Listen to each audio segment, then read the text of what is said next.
एक बार फिर से अर्श डल्ला के बारे में बातचीतों का बाजार सोशल मीडिया पर गर्म हो गया है।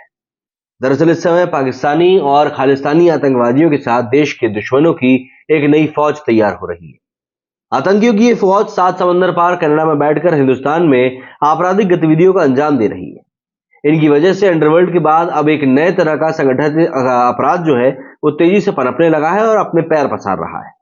हालांकि देश की सुरक्षा एजेंसियां और पुलिस इन पर लगाम लगाने की पूरी कोशिश कर रही है। इनके खिलाफ समय समय पर कार्रवाई भी की जा रही है। मतलब अगर हम ताजा मामले की बात करें तो कनाडा में बैठे खालिस्तानी आतंकी अर्शदीप सिंह गिल और हर्ष डल्ला से जुड़ा हुआ है। उसके दो खतरनाक शार्प शूटर्स को दिल्ली पुलिस की स्पेशल सेल ने गिरफ्तार किया है। खालिस्तानी आतंकवादियों की गैंग में शामिल हो चुका गैंगस्टर अर्श डल्ला राष्ट्रीय जांच एजेंसी यानी कि एनआईए, दिल्ली पुलिस और पंजाब पुलिस की मोस्ट वांटेड लिस्ट में भी शामिल है। उसके 700 से भी ज्यादा शूटर्स हिंदुस्तान में एक्टिव हैं। उसके एक इशारे पर किसी की भी जान ली जा सकती है। उसका गैंग एक्सटॉर्शन, टेरर फंडिंग और फाइनेंसिंग, टारगेट किलिंग के साथ साथ ड्रग्स स्मगलिंग के साथ साथ पंजाब में नफरत और दहशत का पूरा माहौल बनाने का भी काम कर रहा है।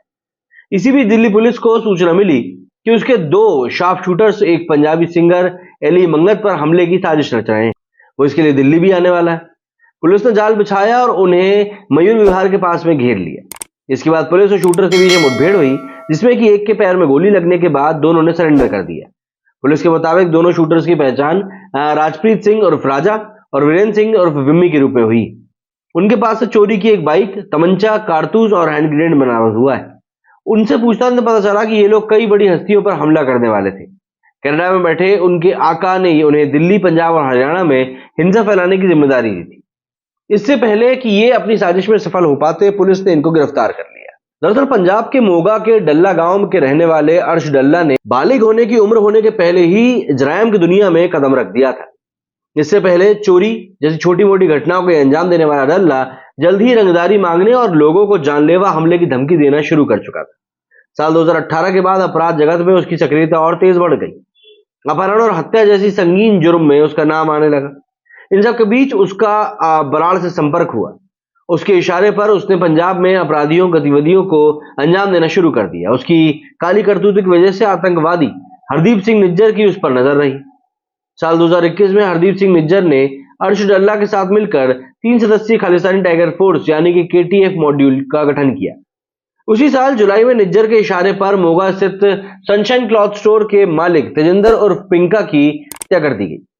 बरगारी बेअदबी के आरोपी शक्ति सिंह के अपहरण और हत्या का प्रयास भी किया गया, लेकिन जिस शूटर भोला सिंह को उन लोगों ने भेजा वो वारदात को अंजाम देने से पहले ही पुलिस की हत्या चढ़ गया। 2022 में अर्श डल्ला के निर्देश पर उसके गुर्गे गुरप्रीत सिंह उर्फ गोपी ने सुखप्रीत सिंह उर्फ सुखग्रीस को पंजाब से पाकिस्तान में घुसपैठ कराने के लिए चंडीगढ़ में ला था। अर्श डल्ला ने जनवरी 2022 में एक 7 सदस्यीय केटीएफ मॉड्यूल गठन किया। इसका मुख्य लक्ष्य था मोहाली स्थित एक इमिग्रेशन कंसल्टेंट प्रीतपाल सिंह बॉबी की हत्या करना। इतना ही नहीं, अगस्त 2022 में उसने पाकिस्तानी खुफिया एजेंसी आईएसआई के इशारे पर स्वतंत्रता दिवस पर आतंकी हमले की योजना भी बनाई थी। इस तरह उन वारदातों का अंजाम देने के बाद उसका साहस इतना बढ़ गया कि उसने हरदीप सिंह निज्जर के साथ जनवरी 2022 में मेगा के तत्कालीन एसएसपी हरमनबीर सिंह गिल और सीआईए विंग के 2 इंस्पेक्टरों की हत्या की योजना बना डाली। हालांकि इसमें वो सफल नहीं रहा, लेकिन पुलिस की नजरों में अब वो बुरी तरह चढ़ चुका था। पुलिस का शिकंजा कसता देख अर्श डल्ला साल 2020 में कनाडा भाग गया। उसके पास 1 सितंबर 2017 को जालंधर में क्षेत्रीय पासपोर्ट कार्यालय द्वारा जारी किया गया एक पासपोर्ट है जो 31 अगस्त 2027 तक ही वैध है। वो सरे ब्रिटिश कोलंबिया कनाडा का रहने वाला है और इसी जगह पर निज्जर की भी रहता था।